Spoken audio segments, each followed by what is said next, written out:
Hi! Today on Araw-Araw Filipino, we will learn about the very useful nang and nang. Nang and nang, or nang at nang, are two very useful words in everyday Filipino. We use it to create smooth and grammatically correct sentences in the Filipino language. As you can hear, they sound the same, so they are homophones or magkasintunog. But they have different meaning. Magkaiba ng kahulugan. Different, magkaiba, meaning kahulugan. They also have different spelling, as you can see. Magkaiba ng baybay. Spelling, baybay. Let us begin with the short version of nang.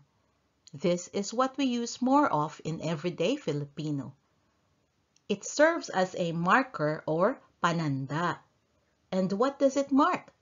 It marks the owner or may-ari, which means the owner of an action or an object. It also marks the object, bagay. This is the subject of or receiver of the action.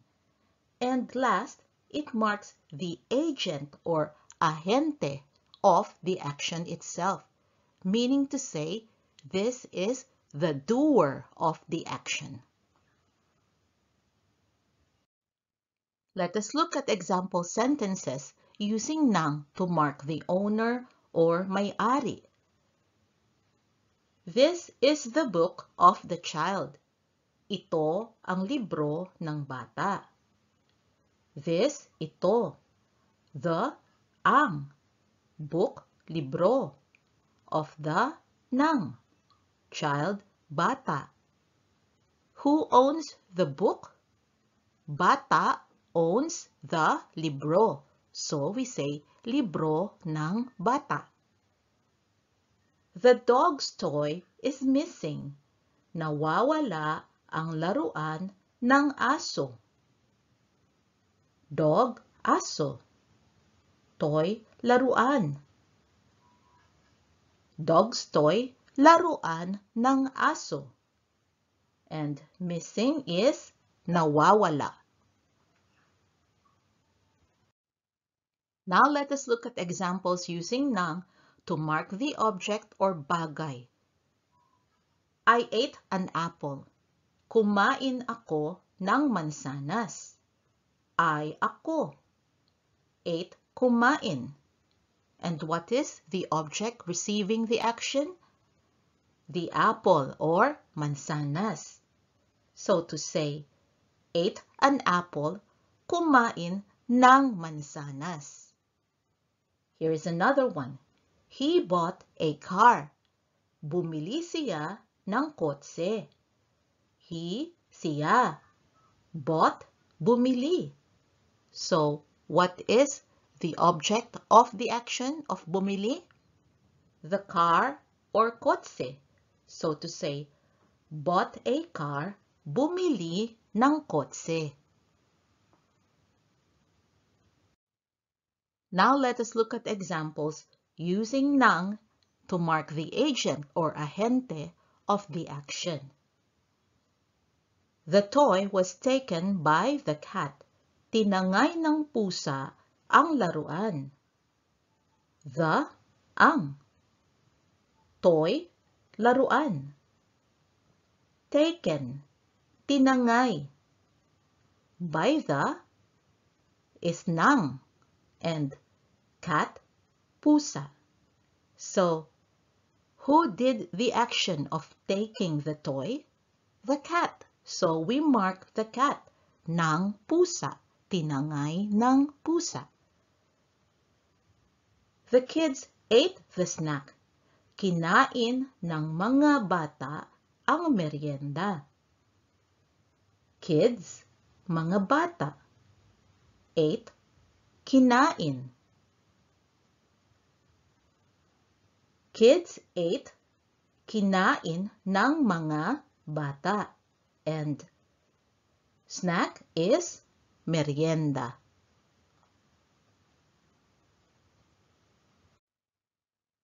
Now let us learn the longer version of nang.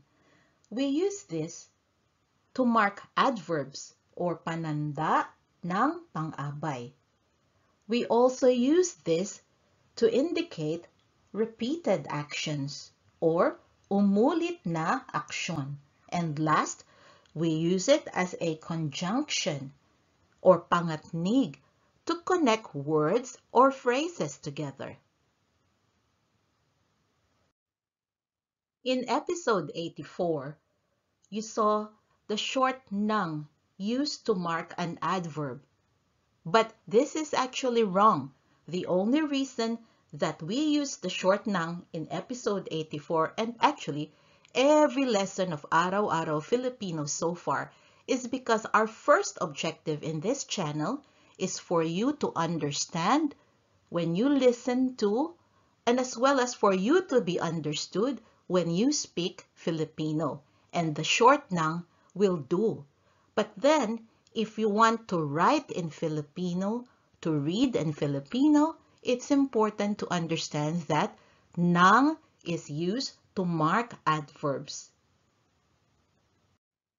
So here is the correct written version and usage of nang as an adverb marker. Quickly, you say nang mabilis. Slowly, nang mabagal. Loudly, nang malakas. Softly, nang mahina. Now let us look at an example using nang as an adverb marker or pananda ng pang-abay. Jane quickly answered. Sumagot ng mabilis si Jane. Quickly, nang mabilis. Answered, sumagot. And si Jane. Remember, whenever we refer to a person by name, when we use that name, that proper noun, we put a si before it. The coach shouted loudly. Sumigaw ng malakas ang coach. Ang shouted, sumigaw. How?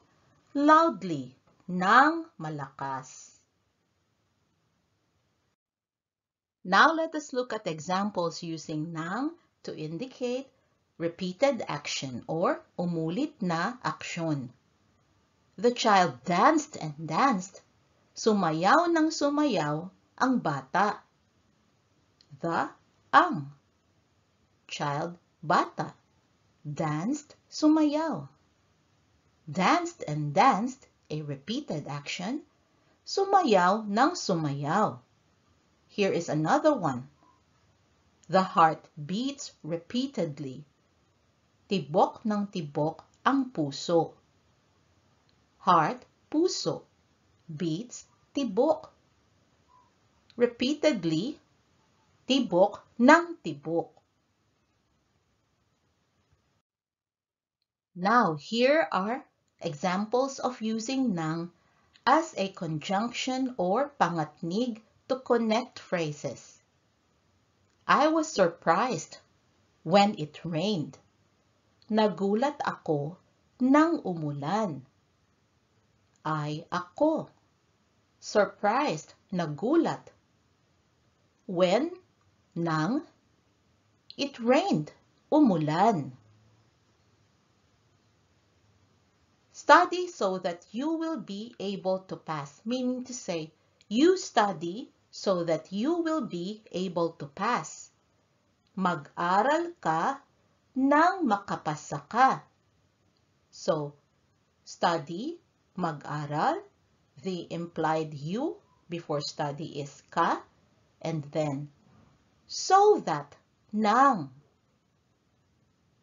you, ka, will be able to pass, makapasa.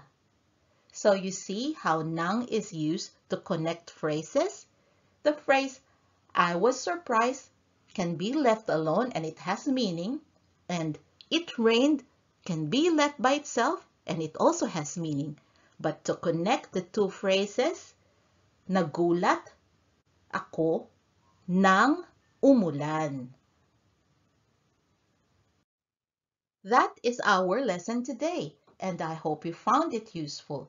For your homework, practice using the short nang and long nang in your writing. Have fun! I hope you can join us again next time on Araw-Araw Filipino. Thank you. Salamat po. Now, a few words from my son, Max. Thought this video was cool? Watch the next one and like and subscribe the channel too if you haven't yet. Bye-bye! Bye!